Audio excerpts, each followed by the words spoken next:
Bonjour à tous. Aujourd'hui, nous allons partir à la découverte de trésors exceptionnels et très confidentiels. Les trésors qui se cachent derrière les façades des hôtels particuliers de Paris. Je me trouve ici dans la cour d'honneur de l'hôtel Nissim de Kamando. Le propriétaire de cet hôtel particulier, construit au tout début du XXe siècle, était un grand collectionneur. Et derrière ses murs, il a accumulé une collection de meubles et d'objets précieux, des décors hors du commun. Nous allons en franchir les portes tout à l'heure. Vous ne serez pas déçus.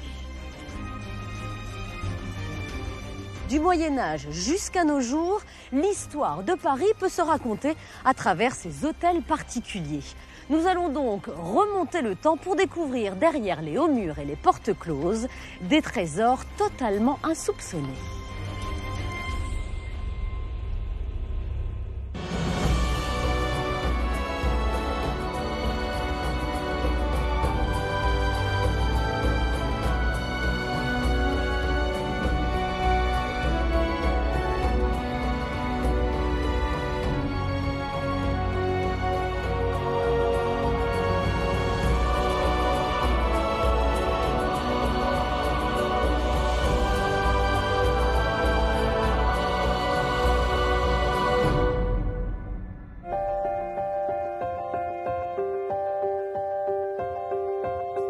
La découverte des hôtels particuliers de Paris est un voyage à travers l'histoire.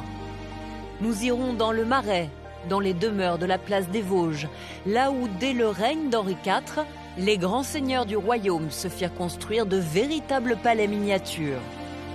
Avoir son hôtel dans le Marais, c'est vraiment ce qu'il peut y avoir de mieux. Alexandre Gady, historien spécialisé des hôtels particuliers, nous fera découvrir ces adresses secrètes d'un Paris totalement insoupçonné. Je peux ouvrir ici et rentrer dans une pièce qu'on ne devine pas du tout, évidemment. C'est le cabinet turc.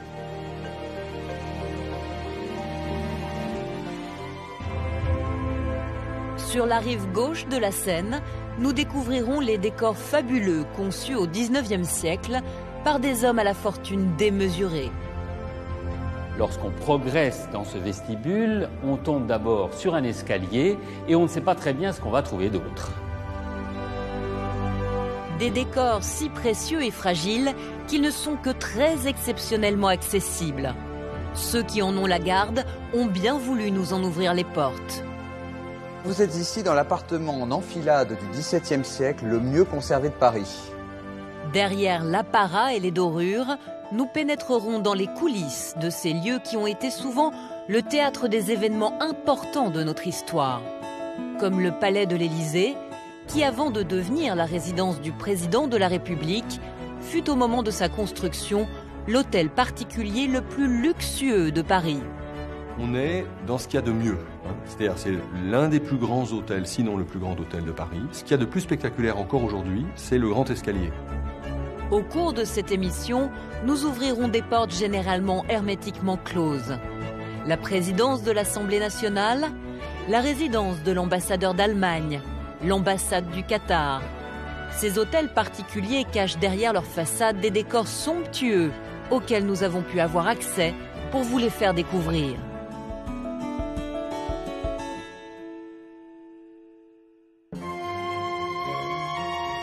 Ce qu'on appelle un hôtel particulier, c'est la demeure citadine de l'élite à Paris. En effet, seigneurs, aristocrates ou grands bourgeois veulent, quand ils sont en ville, habiter dans des palais dignes de leur rang. Mais ces palais, au lieu de s'afficher ostensiblement dans la cité, sont au contraire bien cachés. Car ce qui rend les hôtels particuliers parisiens si singuliers, c'est le fait qu'ils dissimulent leur richesse derrière de hauts murs, entre cours et jardins. De cette particularité va naître un véritable art de vivre, unique au monde.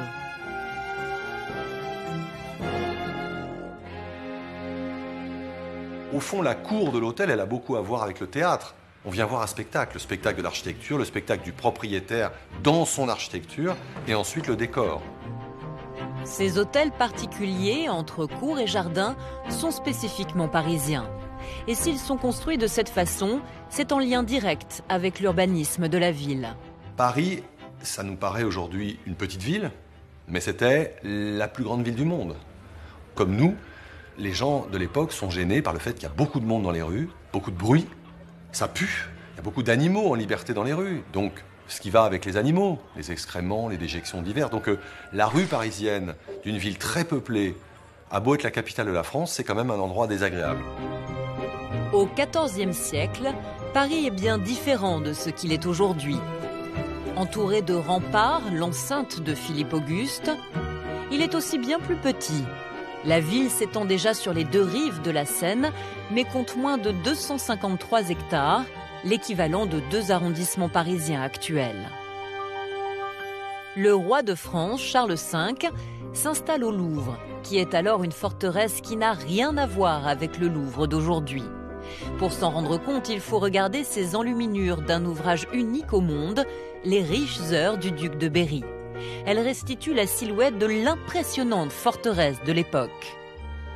Le Louvre est sinistre, est très sombre, est très froid. Les jardins sont très étroits, donc même devenu roi, Charles V n'a aucune envie d'habiter là-bas. Donc il va acquérir, entre 1360 et 1365, 4 grandes demeures dont il fait sa résidence royale. L'hôtel de Sens est le seul des 4 hôtels qui formaient cette nouvelle demeure royale qui subsiste aujourd'hui. Même s'il a été depuis beaucoup transformé, il peut être considéré comme l'un des premiers hôtels particuliers de Paris. Ces nouvelles résidences du roi sont situées en dehors de l'enceinte Philippe Auguste, dans un quartier qui est encore la campagne et qui est appelé aujourd'hui le Marais. Charles V fait donc déplacer les remparts de la ville afin d'agrandir l'enceinte et d'y intégrer son hôtel particulier. Au Moyen-Âge, les gens importants veulent tous vivre proches du roi. Alors à sa suite, tous s'installent dans le Marais. La mode des hôtels particuliers est née. Mais c'est 200 ans plus tard qu'un événement dramatique va donner sa forme actuelle au quartier. Après François Ier, son fils, Henri II, lui succède. C'est un colosse, c'est aussi un homme à femme, et parmi les plaisirs qui lui sont particulièrement chers, il y a les tournois. Un tournoi est organisé dans le Marais, sous les murs de l'hôtel des Tournelles, qui est à l'époque la résidence du roi. Au cours de la joute, Henri II est mortellement blessé. Quelques années après, sa veuve très douloureuse, Catherine de Médicis, qui ne veut absolument plus entendre parler naturellement de cet hôtel qui a vu son malheur, eh bien le fait raser. Donc l'édit est pris en 1563 et l'hôtel des Tournelles est totalement rasé en 1565. 30 ans après ce drame, Henri IV prend une décision capitale pour Paris. Sur les ruines de cet hôtel de sinistre mémoire, le roi fait construire ce qui va devenir la place des Vosges. On peut dire que Henri IV a été le premier urbaniste de Paris. Henri IV prévoit une grande place sablée destinée à la promenade et aux jeux équestres. Les places, c'était quelque chose qui était complètement nouveau en France. Il n'y en avait jamais eu.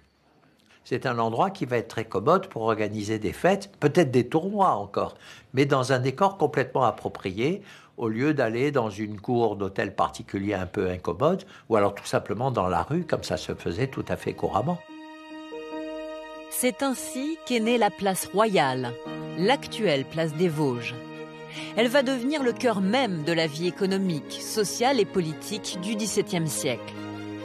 De forme carrée, elle compte 36 hôtels particuliers absolument identiques, bâtis sur des arcades et structurés autour du pavillon de la reine au nord et du pavillon du roi au sud.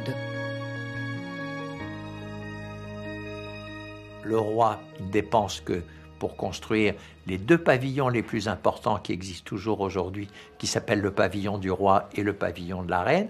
Et le reste, c'est quoi? C'est une promotion immobilière. Sully, qui s'occupe de tout ça, dit à tous ceux qui gravitent autour de lui: vous m'aimez bien, vous gagnez beaucoup d'argent grâce à moi, eh bien vous allez investir une partie de cet argent dans l'achat d'un lot de terrain pour lequel vous allez faire construire une maison selon les plans de l'architecte. Ainsi, tous les proches du ministre Sully acceptent de financer cette place et s'y retrouvent propriétaires. Elle était très vivante parce qu'il y avait un grand mélange de gens. Il y avait beaucoup de hauts fonctionnaires. Et puis, un certain nombre de nobles qui sont venus assez rapidement s'installer. Et puis, au rez-de-chaussée, il y avait des commerces de toutes sortes. Il y avait des cafés, il y avait des prostituées. Et tout ceci faisait une atmosphère extrêmement animée.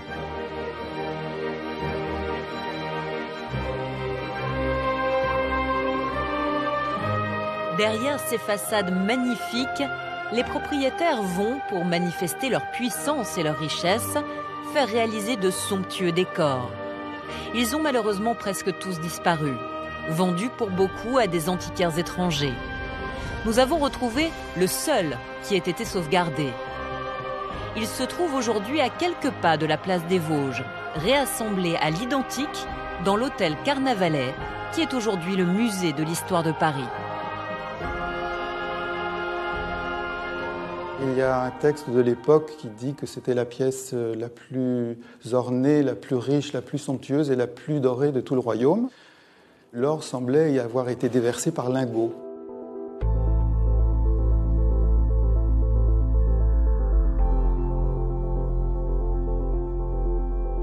Mais il faut bien imaginer qu'en 1653, ça devait être une pièce presque trop brillante, trop éblouissante. Le propriétaire des lieux est un homme d'église. L'abbé Louis Barbier de la Rivière était le grand aumônier de la reine Anne, la mère de Louis XIV. Ce cabinet doré est l'une des premières réalisations du peintre Charles Lebrun, qui sera le grand décorateur du château de Versailles. Ses boiseries et ses plafonds ont été entièrement démontés au XIXe siècle pour être remontés au musée Carnavalet. La composition a été un peu sauvagement découpée en petits carrés pour faciliter le démontage et elles sont encore très visibles aujourd'hui malgré les restaurations qui ont essayé d'atténuer toutes ces traces.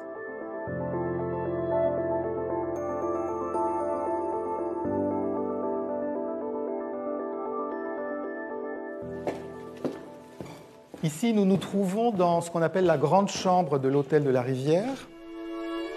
Et ici encore, au plafond, un chef-d'œuvre de Lebrun. Lors de sa restauration, les scènes de la mythologie ont révélé un détail qui en dit long sur la position sociale de l'occupant de cet hôtel et de ses relations à la cour.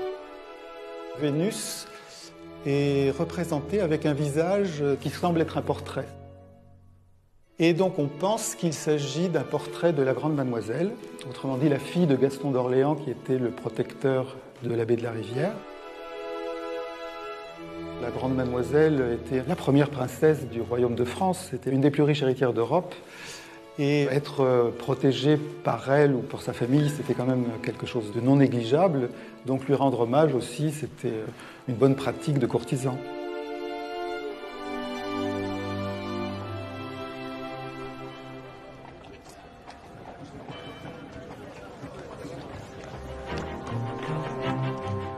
Le Marais devient le quartier le plus prisé de la capitale. À la fin du XVIIe siècle, on y compte plus de 80 hôtels particuliers. C'est vraiment, comme disent les anglo-saxons, the place to be. C'est vraiment là qu'il faut être parce que tout le monde est là, les gens chics sont là, les gens qui font la mode. Et avoir son hôtel dans le Marais, c'est vraiment ce qu'il peut y avoir de mieux.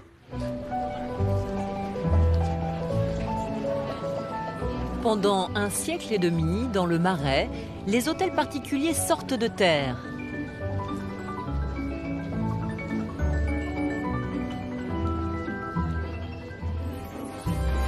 Au cœur de ce quartier, on trouve l'hôtel de Sully. Il est l'un des plus prestigieux de la capitale.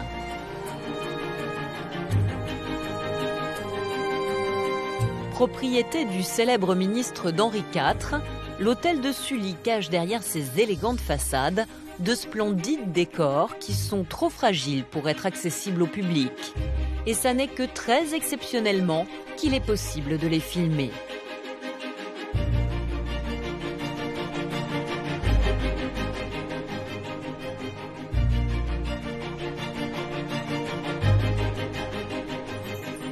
Ces appartements sont les très rares témoins du mode de vie des aristocrates à Paris au tout début du XVIIe siècle. Ici, on voit une chambre du XVIIe siècle qui a conservé l'essentiel de sa parure. C'est une chance extraordinaire, hein, et c'est peut-être un des ensembles qui, dans le Marais, est le plus significatif. D'abord, vous voyez tout de suite une chose qui est frappante, c'est le décor des murs.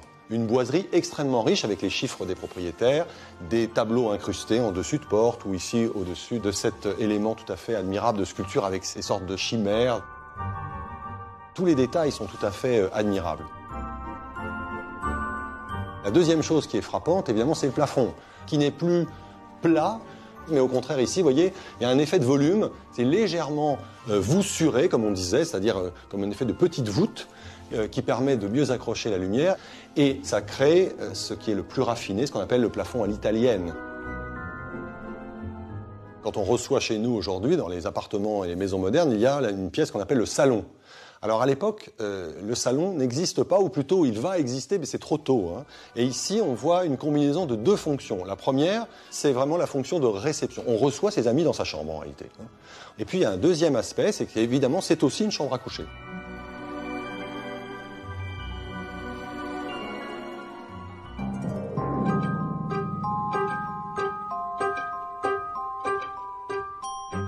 La plupart des hôtels particuliers du Marais sont des propriétés aristocratiques, mais certaines échappent à ce cas de figure. Et c'est le cas notamment d'un hôtel particulier extrêmement charmant qui s'appelle l'hôtel de Beauvais. L'hôtel de Beauvais abrite aujourd'hui la cour administrative d'appel. Il fut construit au XVIIe siècle pour la femme de chambre de la reine Anne d'Autriche, une certaine demoiselle Bélier. Quelle mission avait donc rempli cette roturière pour mériter un tel traitement de faveur ? La reine de France avait confié à Catherine Bélier, dite aussi Cato la Borgnesse, la haute responsabilité de déniaiser son fils, le futur roi Soleil, le futur Louis XIV. Il était alors âgé d'à peine 16 ans, on est en 1654, et Cato la Borgnesse se charge de faire son éducation. Elle a été notamment choisie pour sa laideur, ce qui peut étonner, mais on choisissait toujours une femme délibérément laide pour déniaiser le jeune roi, afin surtout qu'il ne s'y attache pas sentimentalement, car bien entendu, il ne fallait surtout pas qu'il s'y attache. Catherine de Beauvais avait cette particularité, on le remarque sur ce portrait, d'avoir un œil divergent par rapport à l'autre. On l'appelait pour cette raison Cato la Borgnesse à la cour, c'est un surnom qui lui avait été donné par Anne d'Autriche elle-même. Heureuse conséquence de ce haut fait glorieux pour Cato la Borgnesse, son mari devient conseiller au Parlement. Et tous deux sont anoblis, elle est maintenant baronne. En souvenir de cet exploit, et afin qu'il reste à jamais gravé dans les mémoires, l'ancienne femme de chambre de la maison royale fit sculpter sur la façade de son hôtel une figure de bélier, en référence à son nom de jeune fille, côtoyant celle d'un lion, symbole du jeune Louis XIV.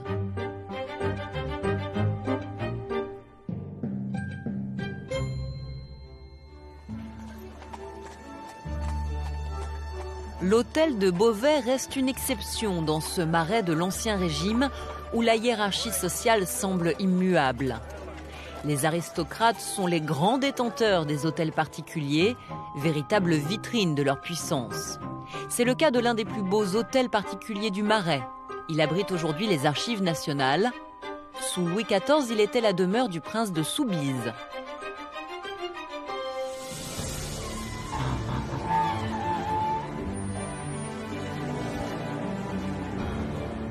Derrière ces portes se cachent des décors qui sont de véritables chefs-d'œuvre, d'un style que l'on appelle le style rocaille.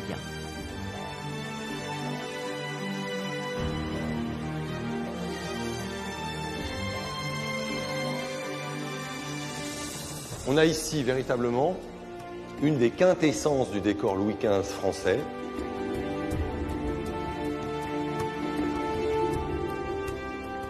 Des grands panneaux de boiserie entre les grandes portes-fenêtres et les glaces. Vous voyez cette très belle idée que les arcades rythment la pièce. Nous sommes dans un appartement de parade. On reçoit, on s'occupe, on joue, on fait de la musique. Ce sont des pièces merveilleuses pour la sonorité à cause de la boiserie. Il y a un effet sonore général qui est très bon. Et puis, il faut imaginer ici une société très choisie. On prend la tasse de chocolat, on cultive vraiment la lecture, la conversation. C'est l'art de la conversation. C'est au XVIIIe siècle, évidemment, un des arts les plus extraordinaires de la France des Lumières. Mais l'originalité de l'hôtel de Soubise se situe aussi dans sa cour. Le coup de génie de l'architecte qui a travaillé pour les Soubise, c'est de leur avoir proposé de transformer tout le terrain ici où nous nous trouvons, qui était un manège, donc un tour pour les chevaux, et d'en faire la cour d'entrée. On dessine cette cour à colonnes tout à fait spectaculaire. Ça a la taille d'une place publique. Pour Paris au XVIIIe siècle, la cour de Soubise, c'est une des cours les plus fastueuses qu'on puisse voir encore aujourd'hui. Il faut dire que c'est un parti tellement original que tout Paris a parlé de ça et que même Louis XIV à Versailles veut qu'on lui en parle. C'est un roi qui aime l'architecture, alors il dit mais alors cette cour dont tout le monde parle, comment elle est? Enfin vous voyez, donc il y a un effet de mode très fort, mais il y avait un petit problème, c'est qu'il y a une rue. Et ça, c'est une propriété publique, il n'est pas possible de la supprimer. Donc il faut imaginer que ce fastueux hôtel qui est devant nous, de sa construction jusqu'à la Révolution française, il a été traversé par le passage des gens qui empruntaient cette trace de l'ancienne ruelle. Juste à côté de l'hôtel de Soubise se trouve l'hôtel de Rohan. Lui aussi dissimule des décors luxueux et surprenants.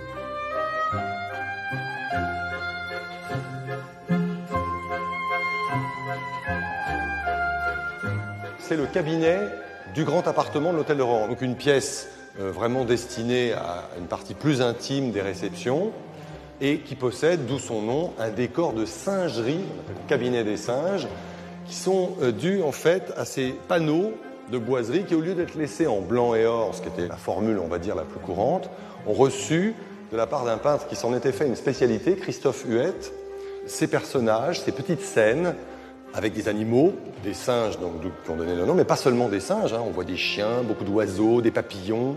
Donc c'est toute une espèce d'exotisme, de fantaisie qu'on aimait beaucoup dans ces années du milieu du XVIIIe siècle. Alors évidemment, on peut être surpris par des scènes comme ce singe qui éteint d'une manière un peu curieuse une bougie, d'une manière très facétieuse, très potache.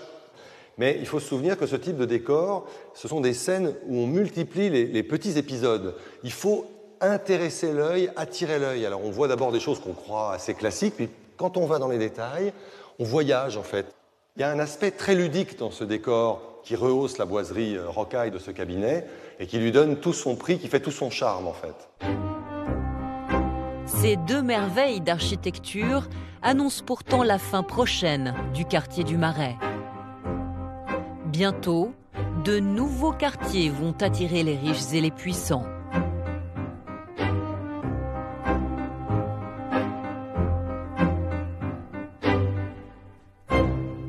Henri IV disait « On dit de moi que je suis chiche. Je fais pourtant 3 choses bien éloignées de l'avarice. Je fais la guerre, l'amour et je bâtis. » Pris d'une véritable fièvre bâtisseuse, le roi va développer un autre quartier sur la Seine, cette fois-ci l'île Saint-Louis. Il va se construire ici des dizaines d'hôtels particuliers. On va même appeler à l'époque cette île l'île au Palais.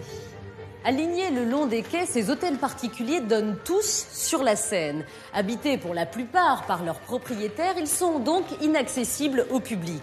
Avant de vous raconter la manière dont l'île Saint-Louis s'est développée, voici un avant-goût des merveilles qu'on va y découvrir.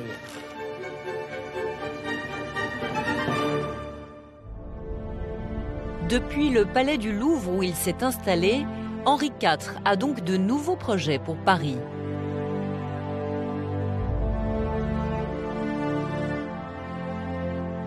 C'est certainement l'un de ceux qui ont le plus donné d'idées aux Parisiens en se disant, à travers l'urbanisme, on peut gagner beaucoup d'argent et on peut créer en même temps de la beauté et de la commodité. À l'époque d'Henri IV, il n'était pas facile de traverser la Seine. Le fleuve coulait à travers la ville comme un infranchissable obstacle. Construire un pont directement entre les deux rives était techniquement impossible. Pour traverser la Seine, il fallait passer par l'île de la Cité. L'idée est alors de réunir 2 îlots, l'île Notre-Dame et l'île aux Vaches, et d'y lancer un nouveau pont. L'île Saint-Louis est née. C'était des endroits qui n'étaient pas bâtis, et quand ils n'étaient pas inondés, en particulier dans l'île aux Vaches, on menait paître quelques vaches qui appartenaient à la cathédrale Notre-Dame. Au XVIIe siècle, on ne craint pas d'initier de grands aménagements urbains. L'idée des promoteurs est de combler le fossé séparant les deux îlots qui se transforment ainsi en de nouveaux terrains à bâtir. On réalise des quais et on réalise un lotissement à l'intérieur avec un grand axe dans le sens de la longueur et puis ensuite un axe secondaire dans le sens de la largeur. Ces deux axes très rectilignes permettent aux promoteurs de construire de petits immeubles pour loger bourgeois et artisans et de réserver les quais aux plus riches. Ce sont des financiers qui ont acheté ces parcelles pour pouvoir construire des hôtels particuliers en pierre de taille qui donnaient sur le quai pour jouir de la vue sur la Seine. Rapidement, l'île se couvre d'hôtels particuliers. On l'appellera l'île au Palais. Un certain nombre de ces demeures sont l'œuvre de Louis le Vau, qui sera bientôt le maître d'œuvre du château de Versailles. C'est à lui que l'on doit l'hôtel de Lauzun. C'est un des joyaux les mieux cachés de l'architecture parisienne.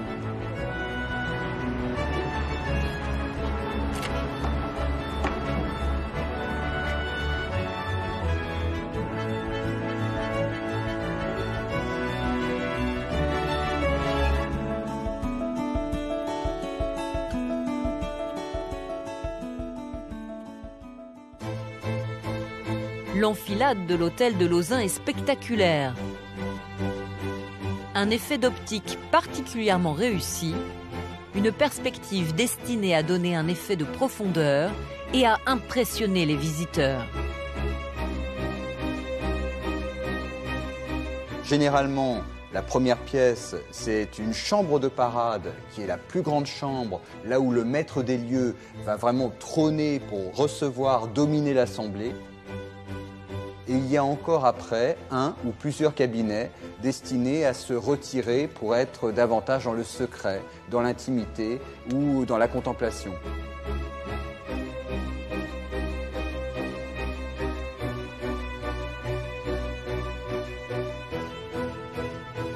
Et donc on a vraiment l'impression d'être ici dans un endroit majestueux, monumental.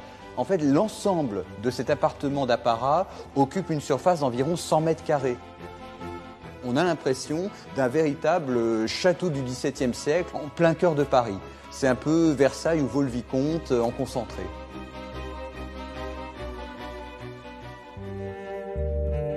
Pour la première pièce de l'étage noble de l'hôtel, le propriétaire, le duc de Lauzun, l'un des hommes les plus puissants du royaume, a voulu un décor d'une incroyable richesse.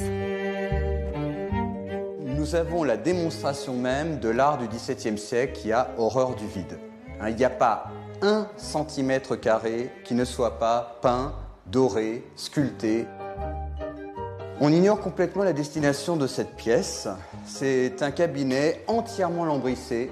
Et on rêve énormément en se demandant ce que ce pouvait être auparavant. Ça a pu être une bibliothèque, un cabinet de travail. Également, on a pensé à un cabinet de curiosité.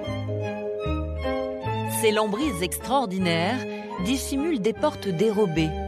Les domestiques pouvaient passer ainsi d'une pièce ou d'un étage à l'autre sans passer par les appartements d'apparat. Donc voilà un exemple de porte dérobée dans les lambris. Voilà, elle ouvre sur un escalier de service entièrement en bois. Et cet escalier a pour nous une histoire particulièrement importante parce que le propriétaire du XIXe siècle, Jérôme Pichon, avait entièrement divisé l'hôtel en appartements, en boutiques, en ateliers. Il en avait fait un immeuble de rapport. Et parmi ses locataires, il avait des écrivains très célèbres, parmi lesquels Charles Baudelaire et Théophile Gautier. Et Théophile Gautier, avec son âme romantique, il a dit par la suite qu'il accédait à son appartement par un escalier dérobé, jadis emprunté par les belles dames aimées de Lauzun. Alors, Là, c'est tout à fait l'âme romanesque de Théophile Gautier. Quand on connaît le personnage de Lauzun, il se peut que des belles dames aient monté cet escalier, mais là, c'était contre rémunération à tarif de nuit, et certainement pas pour des raisons sentimentales. Au XIXe siècle, l'hôtel a donc été la propriété du baron Jérôme Pichon. C'est un grand amateur d'art. Il modifie la structure de la chambre de parade, y fait ajouter 2 balcons pour y installer l'orchestre lors des grands bals mondains qu'il organise. Mais l'hôtel de Lauzun accueille aussi d'autres types de soirées, plus confidentielles. Sous ce plafond qui célèbre le triomphe de Vénus, se réunissait le club des hachichins pour expérimenter les effets de l'opium et du hashish sur la perception. Parmi ses membres les plus célèbres, on trouve Honoré de Balzac, le peintre Eugène Delacroix, Théophile Gautier ou encore Charles Baudelaire. Baudelaire en parle dans Les Paradis artificiels. Il dit notamment que ça pouvait se consommer sous forme de confiture orientale qu'on appelait le dawamesque. Il décrit les peintures du plafond au regard tellement intense lorsqu'on est sous l'effet hallucinatoire de la drogue. Eh bien, il parle des peintures de ce fameux plafond de Vénus. Là, effectivement, on peut supposer que dans le tremblement des chandelles et sous l'effet de la drogue, certains prétendaient s'être fait agresser par les monstres que probablement figuraient certaines de ces boiseries.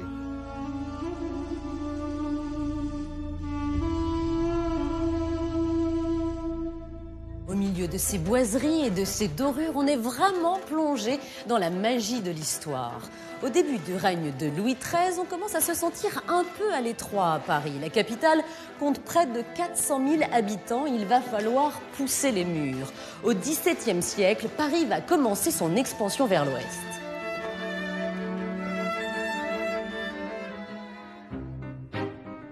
Au XVIIe siècle, l'enceinte de Charles V, édifiée 300 ans auparavant, enferme Paris dans un carcan.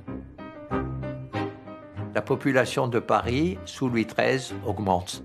Il n'y a pas seulement la natalité parisienne, il y a aussi beaucoup de gens qui viennent des provinces parce qu'ils ont un emploi qui les attend ou parce qu'ils viennent chercher fortune tout simplement à Paris. On démolit donc l'enceinte Charles V pour créer celle de Louis XIII qu'on appellera l'enceinte des Fossés jaunes. De nouveaux terrains s'ouvrent au développement immobilier et à la spéculation. On voit apparaître des promoteurs qui, encore une fois, sont, comme d'habitude, des prête-noms de gens très riches de la cour. Et ces promoteurs viennent proposer de développer un nouveau quartier, de créer un nouveau quartier sur une partie de ces terrains. Ce nouveau quartier sera d'autant plus attractif que le tout-puissant ministre de Louis XIII, le cardinal de Richelieu, se fait construire à 2 pas du Louvre, tout près du roi, une nouvelle demeure, le palais cardinal, notre actuel palais royal. Et donc, il y a un certain nombre de gens qui se disent « Tiens, c'est bien, il faut être près du pouvoir ». Il y a en tout cas des gens qui voudront être près du pouvoir. Et donc, les quartiers qui sont là, ils prennent de la valeur. Richelieu fait une énorme opération immobilière. C'est lui qui va dessiner l'actuel très grand jardin du Palais Royal, qui est le plus grand jardin privatif de Paris, à l'époque. Et tout autour, un ensemble d'hôtels qui apparaissent, dont le plus célèbre est évidemment encore aujourd'hui l'hôtel de la Banque de France, l'hôtel de Lavrière. L'hôtel de Lavrière, construit pour un secrétaire d'État de Louis XIV, fut transformé par Napoléon en 1811 pour accueillir la Banque de France. Le développement du quartier se poursuit et l'on confie au grand architecte Jules Hardouin-Mansart la construction d'une nouvelle place royale à la gloire du roi Soleil. Ce sera la place des Victoires.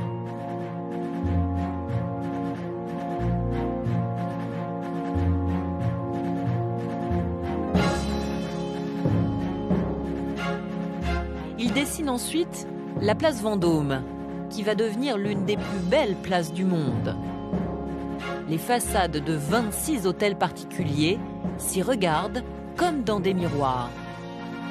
Petit à petit, la grande noblesse va se dire que c'est une place qui est quand même une place avec un décor majestueux, prestigieux, Et donc à ce moment-là, la place commence à se construire, les lots commencent à être achetés et il y a toute une série de familles qui sont des familles prestigieuses qui achètent les lots et donc font construire les pavillons. Louis-Henri de la Tour d'Auvergne, comte d'Évreux, appartient à cette élite. Au numéro 19, il fait construire l'hôtel d'Évreux pour y loger avec son épouse.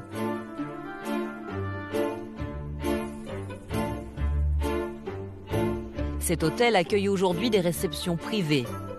Les magnifiques décors Louis XV y sont parfaitement préservés. Ils firent au moment de leur construction l'émerveillement de Paris. Pourtant, le comte d'Évreux ne va pas rester longtemps place Vendôme. Le comte d'Évreux veut un palais à lui.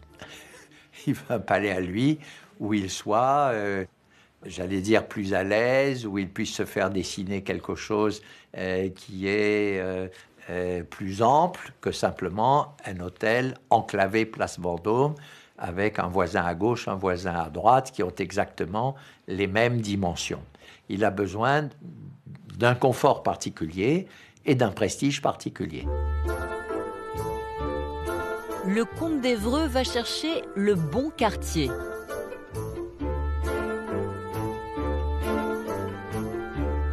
Louis XV veut une place royale à sa gloire. Il a fait ériger à l'ouest de Paris la place Louis XV, qui deviendra notre place de la Concorde. Et la place de la Concorde, elle devrait pouvoir être intéressante parce que, pour le moment, les Champs-Élysées, c'est une simple promenade, c'est la campagne. Mais le comte d'Évreux se dit, ça pourrait demain devenir un endroit qui va se valoriser. Et effectivement, il n'a pas tort, puisque les Champs-Élysées vont devenir l'axe d'un nouveau développement de Paris. Le comte d'Évreux a vite flairé la bonne affaire. C'est dans ce quartier qu'il va faire construire son hôtel particulier. L'hôtel du comte d'Évreux sort de terre en 1722. À la fin du XIXe siècle, il devient la résidence des présidents de la République.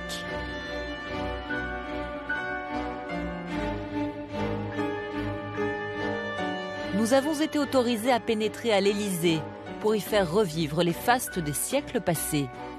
On est dans ce qu'il y a de mieux. C'est-à-dire, c'est l'un des plus grands hôtels, sinon le plus grand hôtel de Paris.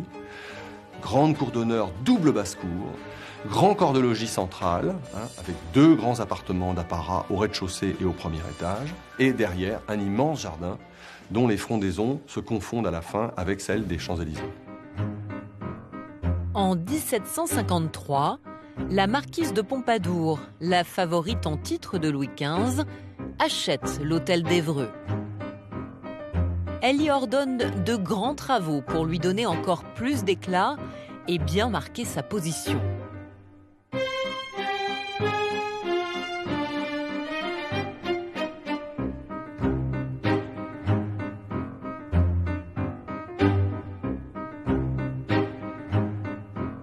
Il existe encore dans le palais de superbes exemples du style qu'aimait la marquise de Pompadour.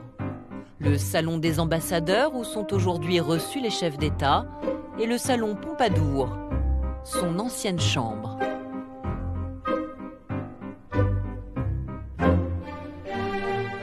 « 50 ans plus tard, Napoléon Bonaparte récupère l'Élysée au nom de l'État et en 1805, devenu empereur, il le met à la disposition de sa sœur Caroline, qui s'y installe avec son mari, le maréchal Joachim Murat.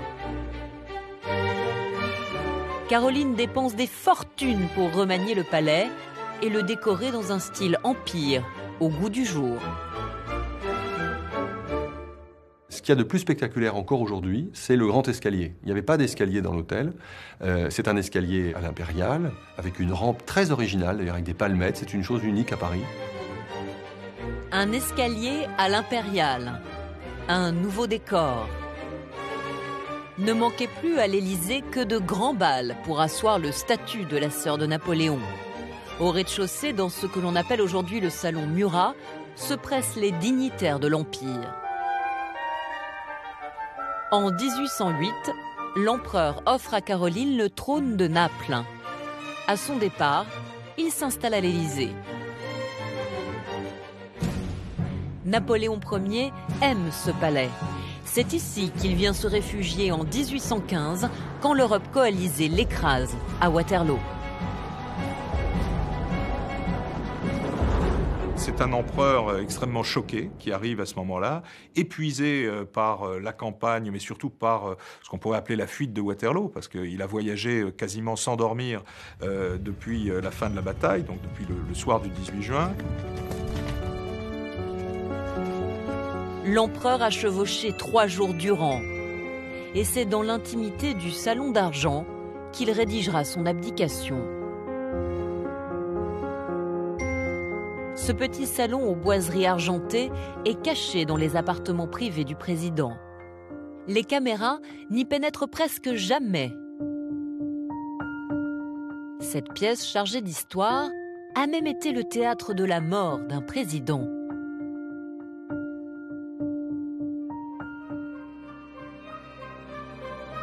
En 1872, l'Élysée devient la résidence des présidents de la République. Plus que jamais, il est le lieu du faste, du luxe, de la parade, mais aussi du secret.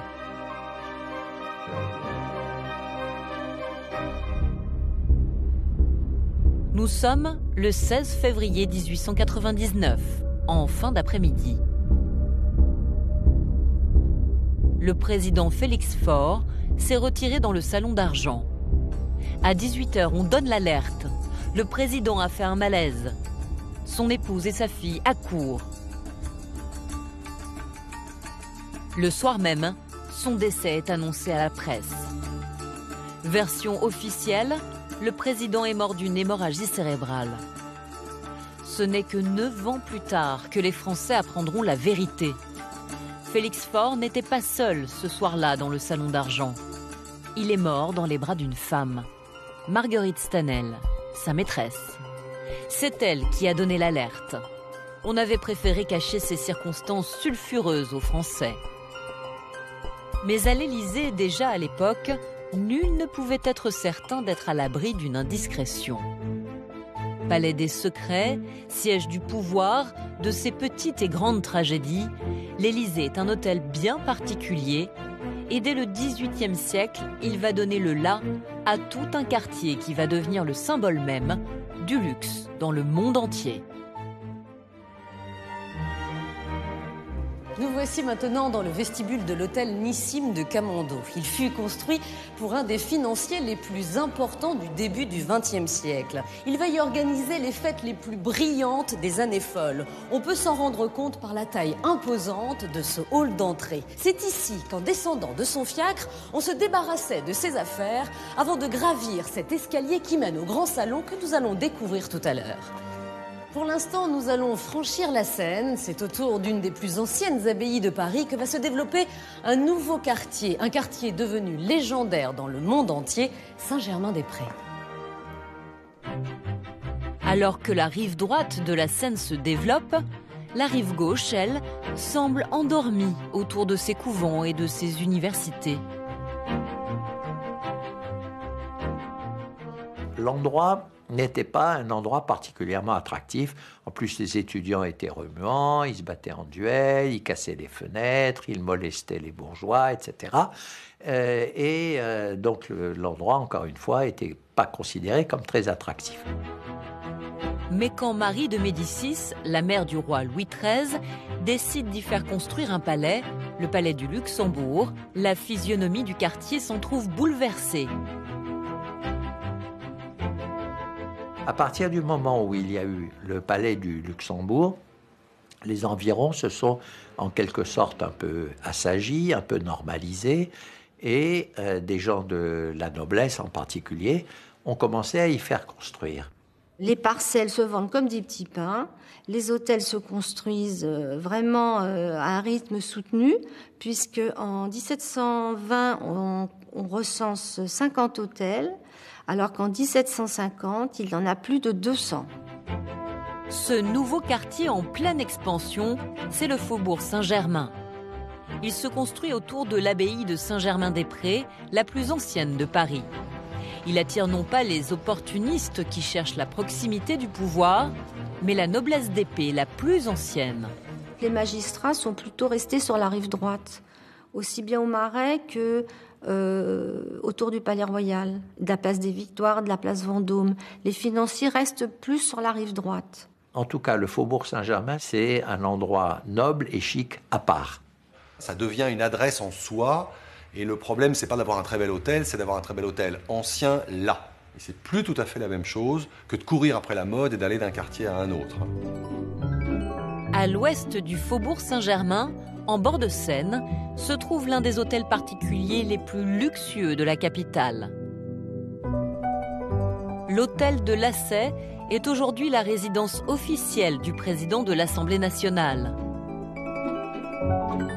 Mais avant de connaître ce destin républicain, il fut le théâtre des fêtes les plus somptueuses de Paris.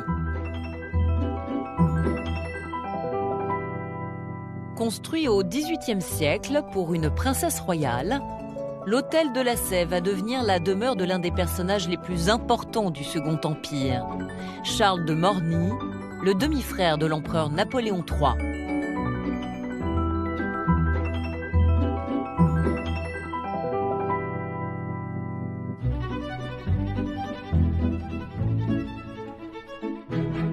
En 1854, l'empereur fait de Morny le président du Parlement. C'est une personnalité mondaine, très proche de la cour impériale, et pour cause, c'est le demi-frère de Napoléon III. C'est un créateur de mode, un inventeur de mode. Il donne le là à Paris. C'est un extraordinaire homme à femme. C'est un extraordinaire spéculateur. Il est donc multiple. Quand le duc de Morny s'installe à l'hôtel de Lassay, il le fait totalement transformer par l'architecte Jules de Joly pour accueillir les grands bals de la fête impériale.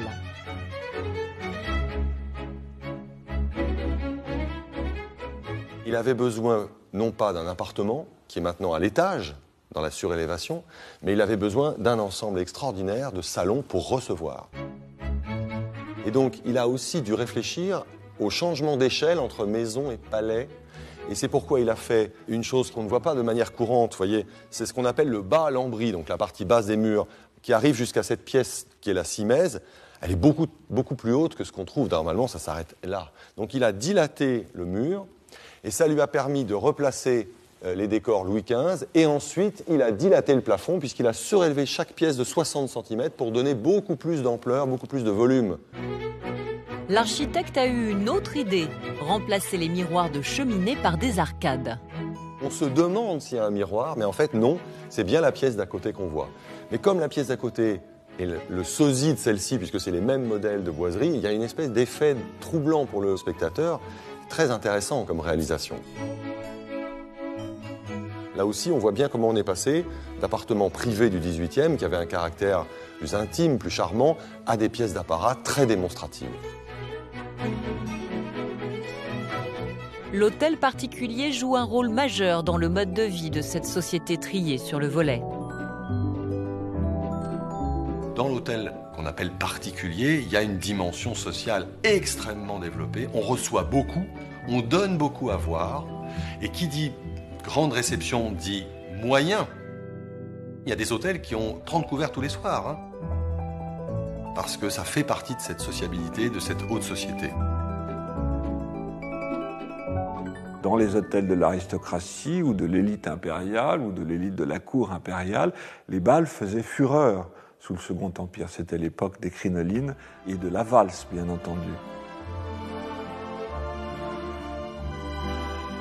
Et les bals de Morny étaient réputés comme les plus élégants et les plus somptueux ou les plus fastueux du Paris du Second Empire.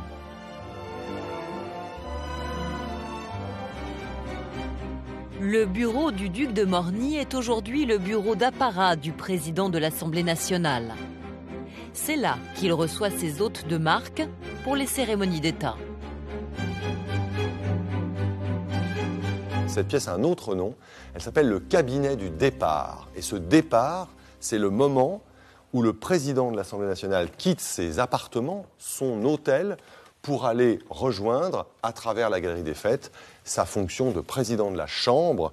Et donc, il va basculer de l'espace privé à l'espace public de l'Assemblée. Cette grande galerie qui mène à l'hémicycle de l'Assemblée nationale est probablement l'un des décors les plus solennels du XIXe siècle.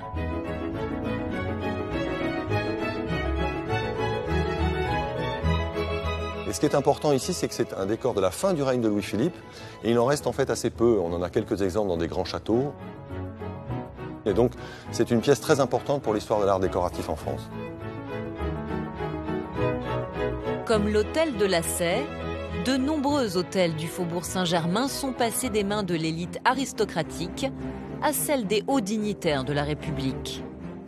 Ainsi, à quelques centaines de mètres sur la même rive de la Seine, trône le magnifique hôtel de Salm.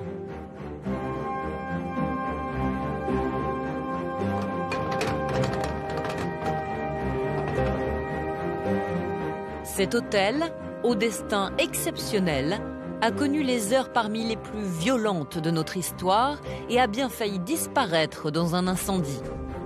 Son histoire commence à la veille de la Révolution de 1789. Sous l'Ancien Régime, Paris est une ville très cosmopolite qui accueille de nombreux princes étrangers et notamment des princes allemands. Parmi ces princes allemands, on en trouve un qui est probablement l'un des plus fastueux et l'un des plus connus, qui est le prince Frédéric de Salm-Kérbourg, qui désire avoir une résidence privée particulière à Paris et qui fait construire cet hôtel de Salm le long des quais de la Seine, très sobre, très épuré et en même temps très élégant, tel qu'on le retrouve et tel qu'on le connaît aujourd'hui. Et c'est des fenêtres de son hôtel que Frédéric de Salm assiste le 14 juillet à la prise des Invalides qui annonce celle de la Bastille et la Révolution française. Et malgré le libéralisme de Salm, qui adopte les idées de la Révolution, en tout cas celle de 1789, le prince de Salm finit sur l'échafaud, guillotiné 3 ou 4 jours avant la chute de Robespierre, en Thermidor en 2, c'est-à-dire en juillet 1794. En 1804, Napoléon Bonaparte crée la Légion d'honneur et l'hôtel du prince de Salm en devient le siège. Aujourd'hui encore, c'est ici que réside le grand chancelier qui en est à la tête.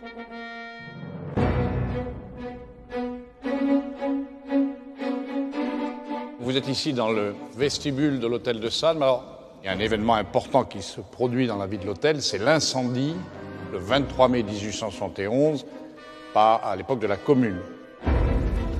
En 1871, la révolte de la Commune met Paris à feu et à sang. Le palais des Tuileries et l'hôtel de ville sont incendiés. L'hôtel de Salm aussi, il est entièrement détruit. Seuls les murs ont résisté aux flammes.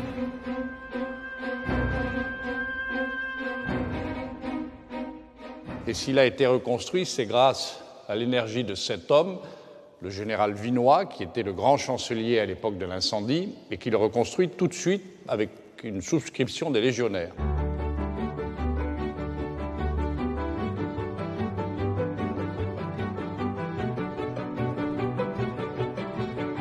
L'hôtel du XVIIIe siècle est reconstruit à l'identique.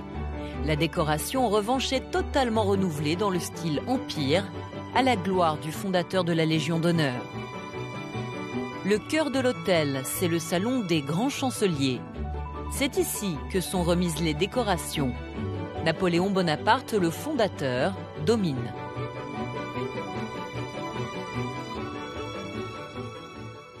Alors là, on est dans le salon de la Rotonde. C'est le salon évidemment le plus impressionnant qui donne sur la Seine, sur le jardin des Tuileries. Il faut imaginer qu'à l'époque du prince de Salm, le palais des Tuileries s'inscrivait dans les fenêtres. Ça devait être splendide.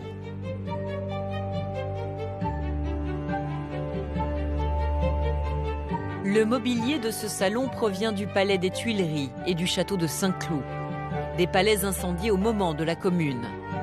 C'est dans ces meubles chargés d'histoire que le grand chancelier reçoit ses hôtes. Diplomates, chefs d'entreprise, hauts fonctionnaires ou représentants de pays étrangers. Les gens viennent ici et je peux vous dire qu'ils sont assez bluffés par la beauté de cet hôtel, l'état dans lequel il est, la manière dont il est meublé. On est sur un site qui est classé au patrimoine de l'UNESCO. Tout ça contribue à la grandeur de la France et ça donne une belle image de notre pays et qui puise dans notre histoire.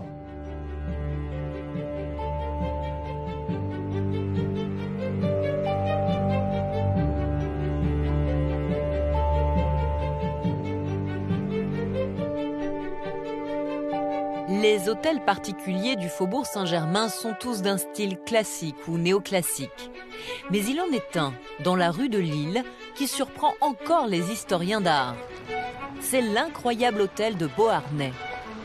Il est doté d'un porche totalement incongru, dans le goût égyptien.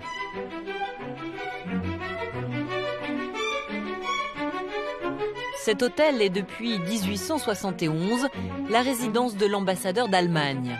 Il ne s'ouvre aux caméras que de manière très exceptionnelle.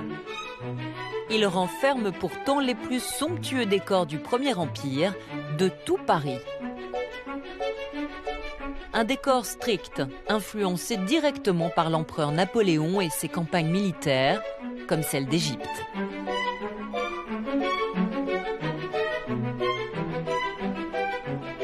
Aucun autre style dans l'histoire de l'art n'attache tant d'importance à la symétrie.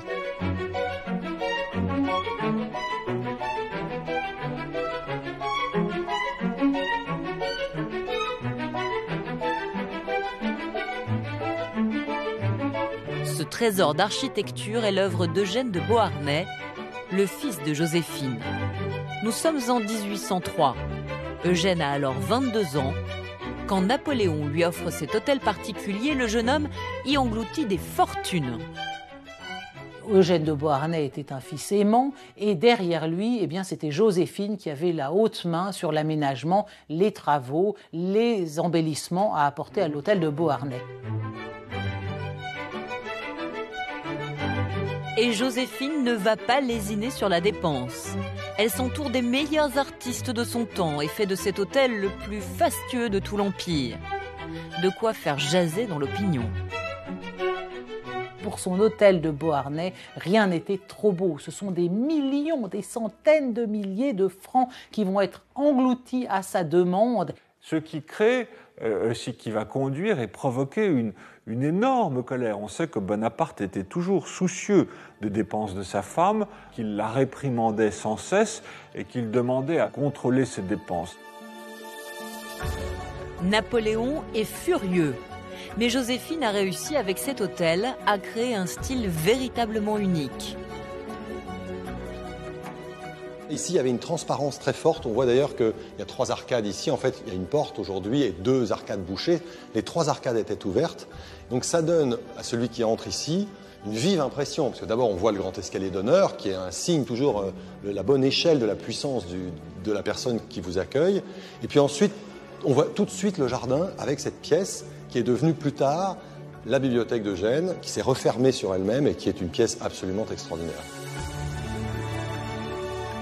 La bibliothèque d'Eugène a été récemment restaurée. Sous les peintures, on a retrouvé les couleurs d'origine. Vous voyez comment les accords des portes, du plafond blanc, des meubles, des fauteuils recouverts de crin noir, tout ça donne un caractère particulièrement solennel.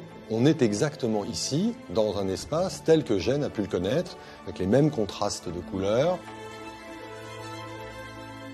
C'est pourquoi je crois qu'on peut légitimement dire que c'est un des plus beaux, sinon le plus bel ensemble empire de Paris, parce qu'il y a cette osmose fantastique entre les décors muraux, les couleurs et les meubles.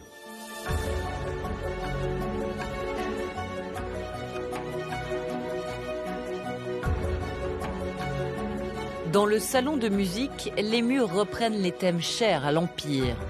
Des lions, des sphinx, des aigles, des cygnes. Tout un bestiaire emprunté à l'Antiquité.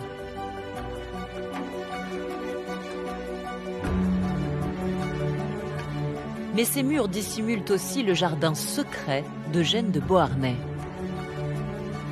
Je peux ouvrir ici et rentrer dans une pièce qu'on ne devine pas du tout, évidemment. On a l'impression qu'on est arrivé au bout. Il y a encore quelque chose, c'est le cabinet turc.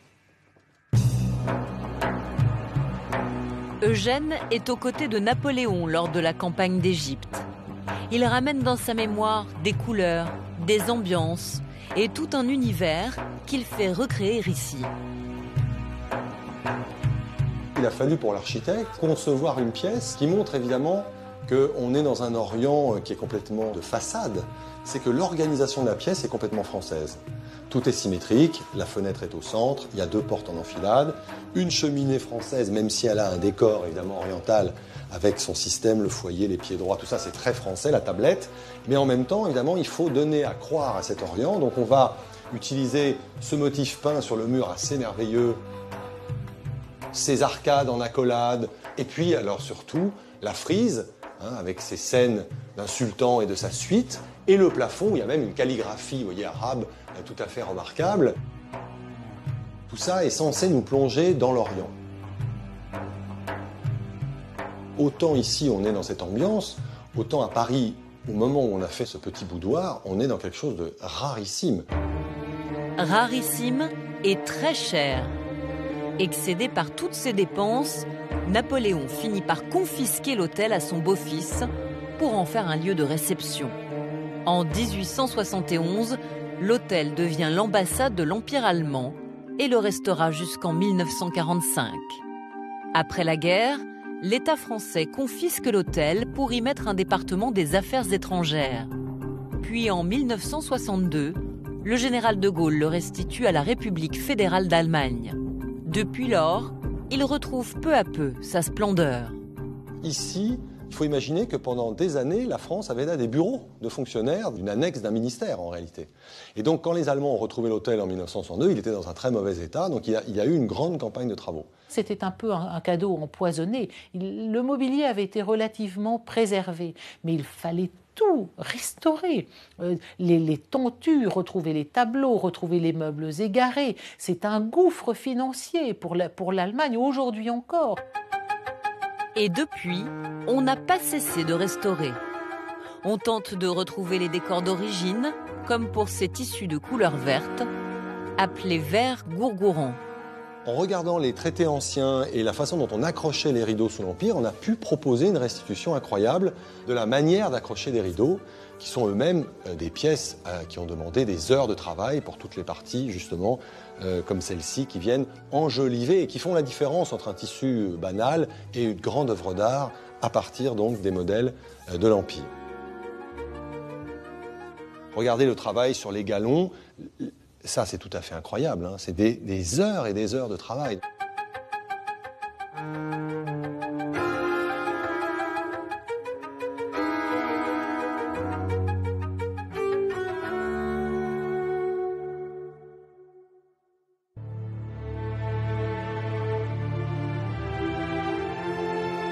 À quelques centaines de mètres de l'hôtel de Beauharnais, se trouve une autre adresse importante dans l'histoire de la famille Bonaparte, l'hôtel de Brienne, qui est aujourd'hui le ministère de la Défense, a été construit au XVIIIe siècle. Il est alors la résidence du comte de Brienne.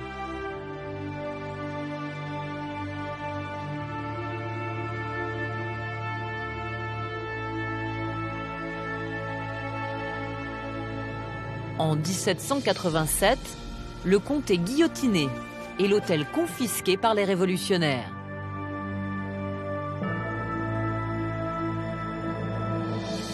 C'est en 1800 qu'il est racheté par le frère de Napoléon Bonaparte, Lucien, qui le revend ensuite à sa mère, la fameuse Laetitia.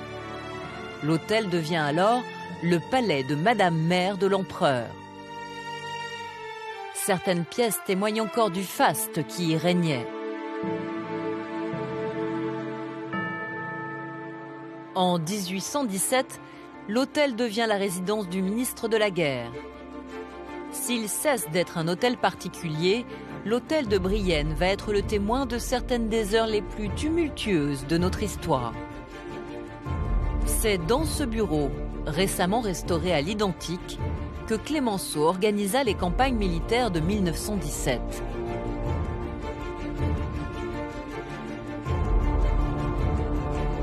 Près de 30 ans plus tard, tout de suite après la libération, le général de Gaulle occupa la pièce voisine en tant que chef du gouvernement provisoire.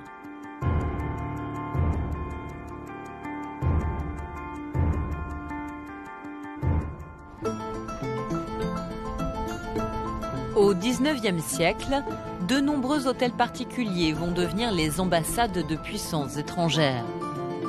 C'est le cas du très bel hôtel de Monaco, aujourd'hui ambassade de la Pologne.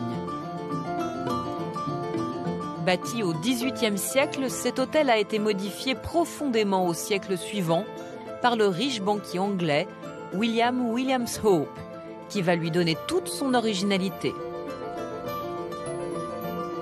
Il demande à son architecte Achille Fedel de déplacer l'entrée principale dans l'aile droite. D'une façon assez naturelle, la première pièce qu'on découvre en entrant dans l'hôtel, c'est un grand vestibule d'architecture assez classique, sobre, légèrement décoré, de vastes proportions. Ce qui est plus inhabituel, c'est que lorsqu'on progresse dans ce vestibule, on tombe d'abord sur un escalier et on ne sait pas très bien ce qu'on va trouver d'autre.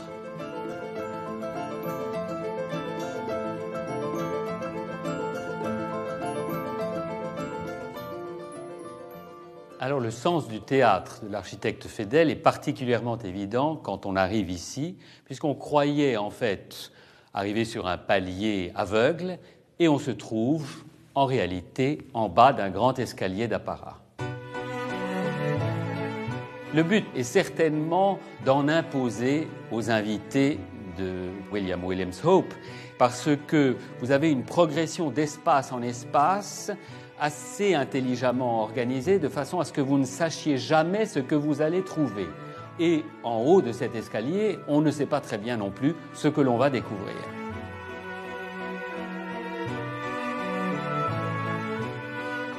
À nouveau, le sens du théâtre de l'architecte se manifeste ici parce que, en arrivant en haut de l'escalier, il y a une sorte de vestibule qui ouvre sur une antichambre et on ne sait pas ce qu'on va trouver derrière. Ça y est, nous y sommes. Enfin, nous arrivons comme un invité qui serait arrivé ici en 1841 et qui aurait ouvert la bouche d'admiration parce que ce qu'il découvre, en fait, ce sont les intérieurs les plus luxueux parisiens de la monarchie de Juillet.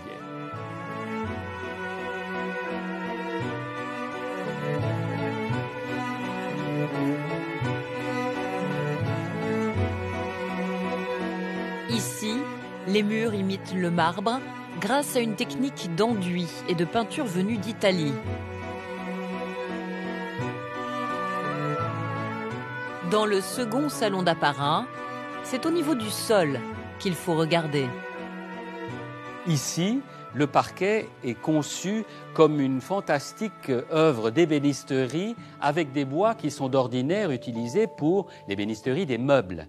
On va donc trouver ici, en dehors du chêne, du palissandre, de l'acajou, de l'ébène, du citronnier, de l'amarante, qui sont dessinés d'une façon très virtuose.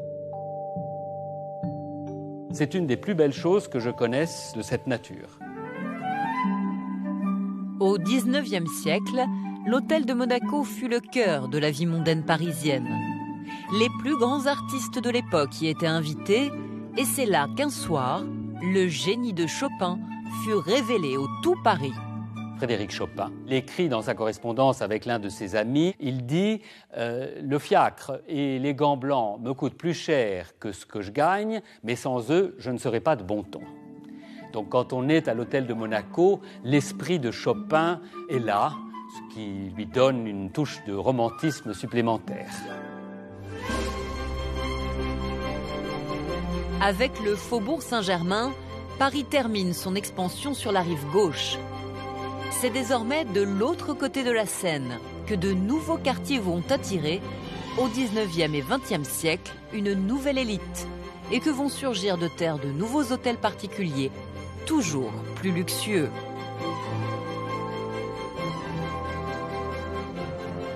Retour rive droite, nous sommes au 19e siècle. Paris est devenue la capitale la plus brillante du monde.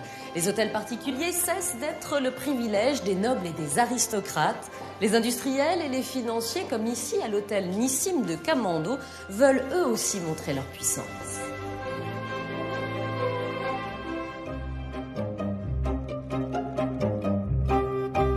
Nous sommes en 1800. Napoléon Bonaparte s'installe aux Tuileries. Il souhaite prolonger une allée plantée d'arbres que le jardinier André Le Nôtre avait tracée un siècle plus tôt dans l'axe du château jusqu'à une grande butte dite de Chaillot, notre actuelle place de l'Étoile.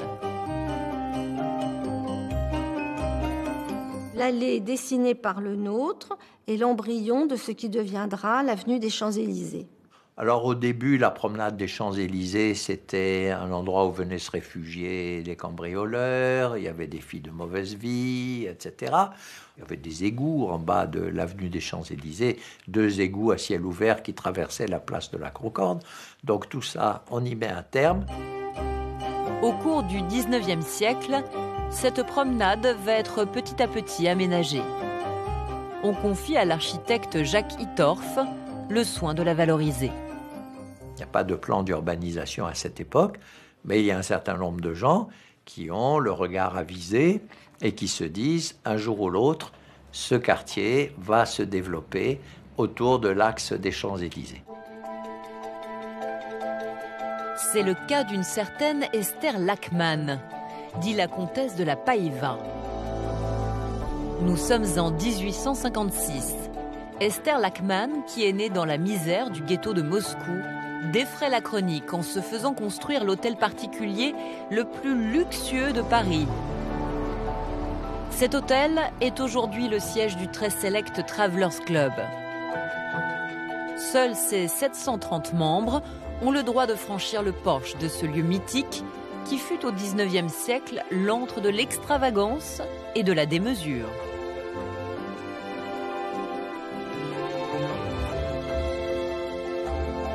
L'escalier, monumental, est entièrement sculpté dans l'onyx. La courtisane à la chevelure d'or y accueillait à son sommet les grands artistes et les fortunes de son temps. La Païva voulait que ce soit le symbole de sa réussite sociale et elle a choisi comme pierre l'onyx, qui est encore plus précieux et plus rare que le marbre, et elle a exploité une carrière en Algérie, qu'elle a du reste, dit-on, épuisée, pour extraire toute cette quantité d'onyx. Et cet onyx est rare, et ce qui en fait un escalier vraiment exceptionnel et rarissime. En épousant un comte allemand très fortuné, celle qui a débarqué à Paris sans un sou 20 ans plus tôt a atteint son but. Devenir comtesse, posséder le plus bel hôtel de Paris afin d'y recevoir les riches et les puissants. La Païva n'était pas uniquement une courtisane, c'était une femme certainement intelligente et c'est une femme qui voulait s'entourer de personnes influentes, puissantes de son époque. Elle voulait compter dans son temps et vraiment pouvoir rayonner et pas être considérée uniquement comme une courtisane, même si elle a commencé très bas par le trottoir, mais elle est arrivée à un tel niveau social et financier qu'elle voulait être reconnue comme telle. La Païva recevait le soir, après l'opéra, après le théâtre, et elle recevait principalement des hommes. Et dans cette pièce, on peut admirer le décor qui est très riche, qui est vraiment typique de cette époque Second Empire. Et on voit ce beau décor au plafond, qui est la plus belle peinture que nous ayons ici, qui est peinte donc par Baudry et qui représente le jour pourchassant la nuit. Et on dit, on n'a pas de certitude historique, mais que la Païva aurait servi de modèle pour représenter la nuit.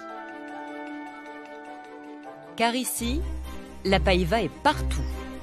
Sur la façade de l'hôtel, dans les sculptures des cheminées. Dans les moindres détails de ce luxe, elle rend hommage à ses origines et à ses goûts empreints de culture russe.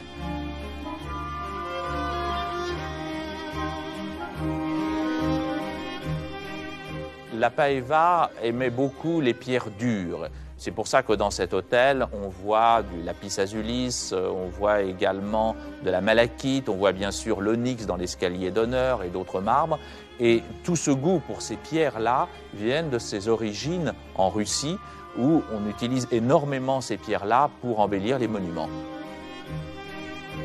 Cet hôtel des Champs-Élysées a été classé monument historique en 1980.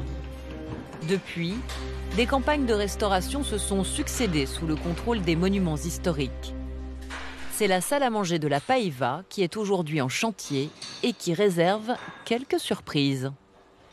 Sous le tissu tendu rouge qui recouvrait cette pièce il y a encore quelques mois et depuis des dizaines d'années, on a eu l'agréable surprise de découvrir le revêtement d'origine datant de l'époque de la Païva. C'est cet incrustat, ce papier peint gaufré qui imite le cuir de Cordoue.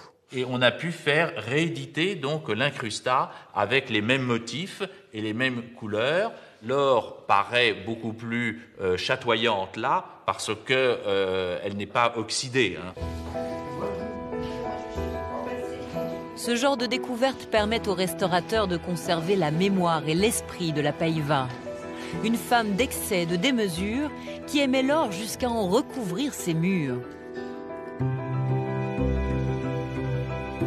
On raconte que dans sa salle de bain mauresque, à la baignoire d'onyx jaune, de l'un des robinets coulait du champagne.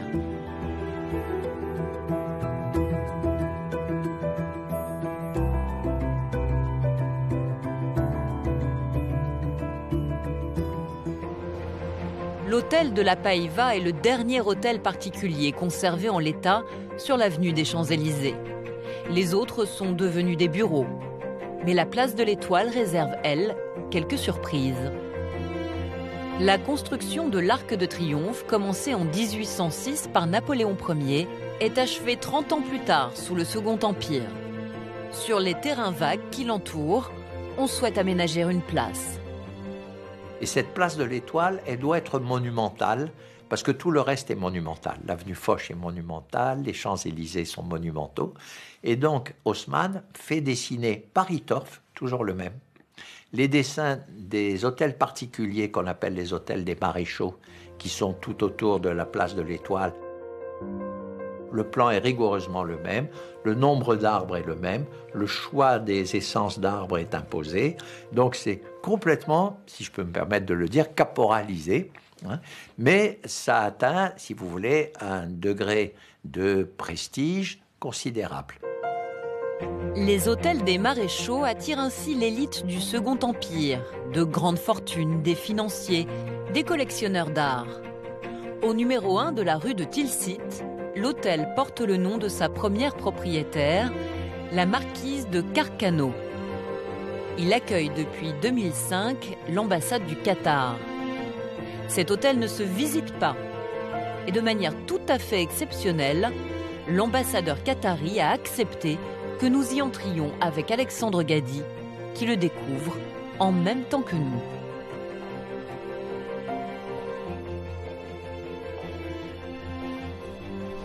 Alors, je découvre un peu parce que c'est un endroit qui n'est pas très facile d'accès, évidemment, c'est l'ambassade du Qatar. Et ici, on a la chance d'avoir une maison qui est au fond presque complètement, parfaitement conservée dans son état Second Empire. Donc c'est un témoignage assez important.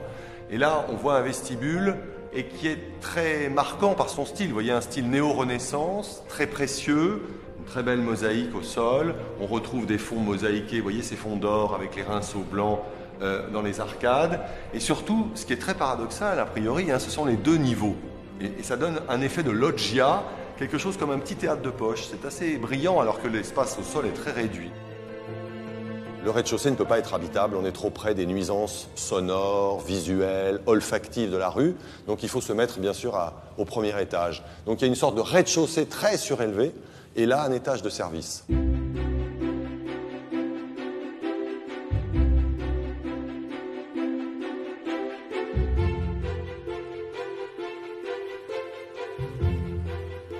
Alors là, on découvre une pièce assez extraordinaire, un décor très présent, très Second Empire, sans doute un salon. Et vous voyez une chose assez typique, ce sont ces grandes doubles portes chocolat et or. On aimait beaucoup ces couleurs, c'est cette alliance du marron et du doré. Il faut imaginer une pièce qui n'est pas très lumineuse, qu'on donne sur la rue Tilsit, avec des valeurs chromatiques lourdes, comme ces chocolats et or et ce plafond peint très présent. Et en plus, au mur, des tableaux accrochés à touche-touche, des œuvres d'art disposées de part et d'autre. Donc là aussi, ça contribuait à faire de cet hôtel quelque chose de très symbolique du Second Empire, de très significatif, hein, des décors chargés et des intérieurs très chargés.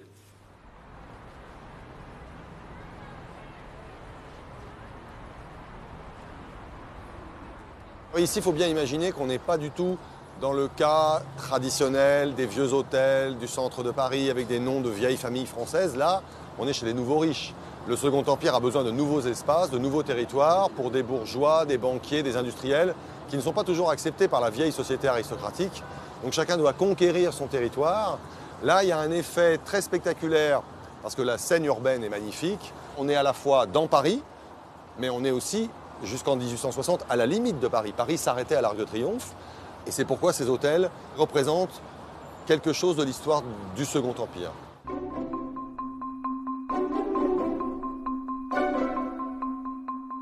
L'ambassadeur du Qatar a totalement rénové l'hôtel à son arrivée en 2005.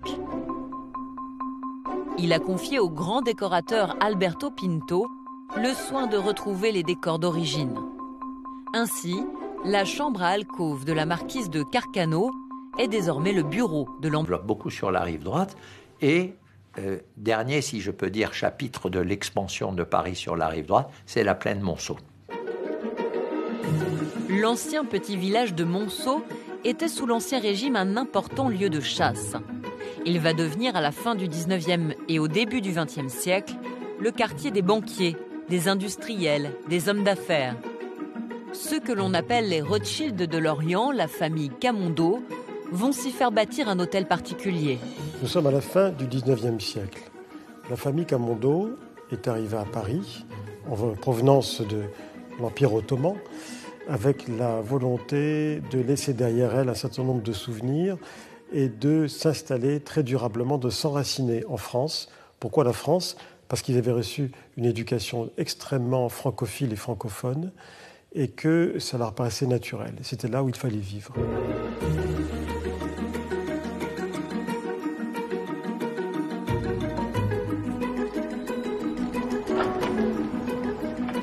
Tout commence au début du XXe siècle, quand le comte Moïse de Camondo hérite de l'hôtel et décide d'y faire de grands travaux sur le modèle du Trianon de Versailles.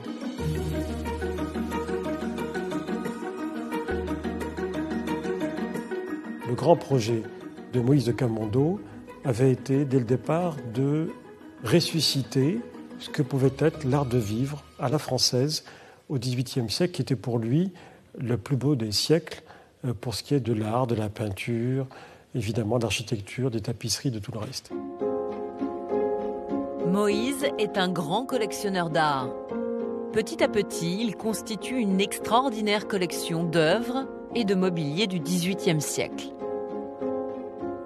Il a consacré son temps et son argent à essayer de trouver le meilleur dans chaque domaine des arts français, que ce soit la peinture, la sculpture, les tapisseries, les tapis. Il fait partie de ces familles de juifs venus de l'étranger qui voulaient payer leur ticket d'entrée dans la civilisation française. Il l'a fait pour lui, pour sa famille, pour ses enfants.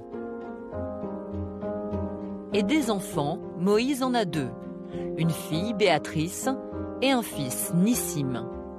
C'est pour eux qu'il conçoit son hôtel. Un écrin pour sa collection, une demeure artistique où le sens du détail et le raffinement puisent dans l'histoire du XVIIIe siècle. Mais aussi une demeure où l'on découvre le confort moderne. Chauffage central à air pulsé, cuisine équipée de fourneaux et de rôtissoirs dernier cri, salle de bain avec eau chaude, et luxe ultime, un ascenseur, l'un des premiers de la capitale. Cet hôtel incarne Moïse de Camondo dans la mesure où il incarne tous ses rêves, ses fantasmes d'intégration à la société française. Il pensait à juste titre que Nissim serait celui qui reprendrait le flambeau, mais en toute chose. et que ici ce serait sa maison. Quand la Première Guerre mondiale éclate, Nissim a 22 ans. Il s'engage et est affecté à une unité de reconnaissance aérienne. Le 5 septembre 1917, lors d'une mission, son avion s'écrase en territoire ennemi. Avec sa disparition, la lignée des Camondo s'éteint. Il pensait à enraciner le nom des Camondo à travers cet hôtel. Et en fait, il l'a fait, mais de manière tragique. Pas de la manière dont il avait prévu, puisque son fils est mort. Moïse meurt en 1935. Il a décidé de léguer son hôtel et sa collection à l'État, mais sous certaines conditions. Que tous les meubles restent en place comme si l'hôtel était encore habité et que le musée porte le nom de son fils, Nissim de Camondo. C'est le cas aujourd'hui. Au musée Nissim de Camondo, aucune pièce n'a bougé depuis 80 ans. Pour Moïse, le dernier espoir se porte sur sa descendance. Sa fille Béatrice a 2 enfants.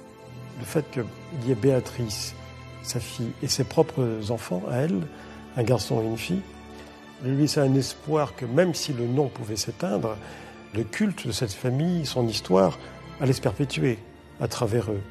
Finalement, Moïse de Camondo est mort suffisamment tôt pour ne pas voir que cet ultime rêve était détruit par les nazis en 1944. En 1944, Béatrice, Léon, son époux, Fanny et Bertrand, leurs 2 enfants, sont arrêtés et déportés à Auschwitz, où ils sont exterminés. Depuis, dans cet hôtel, on dirait que le temps s'est arrêté, suspendu au dernier souffle de la grande famille qui l'a habité.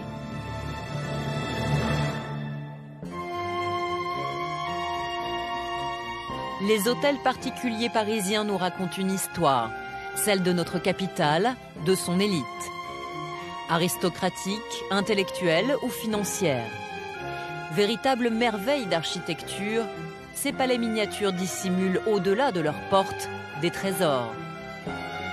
Des peintures, des sculptures, des œuvres d'art inscrites dans les murs et qui nous parlent de leur époque. Ces hôtels nous racontent aussi une page de notre histoire, celle d'une société fondée sur la hiérarchie où l'apparat joue un rôle essentiel, où le plaisir et la fête sont un art de vivre. Joyaux de notre patrimoine, beaucoup ont disparu sous les coups des pioches et des bulldozers, cédant la place au progrès, à la modernité. Ceux qui nous restent, qu'ils soient ouverts à tous ou bien privés, sont de véritables machines à remonter le temps, mais encore et surtout à rêver.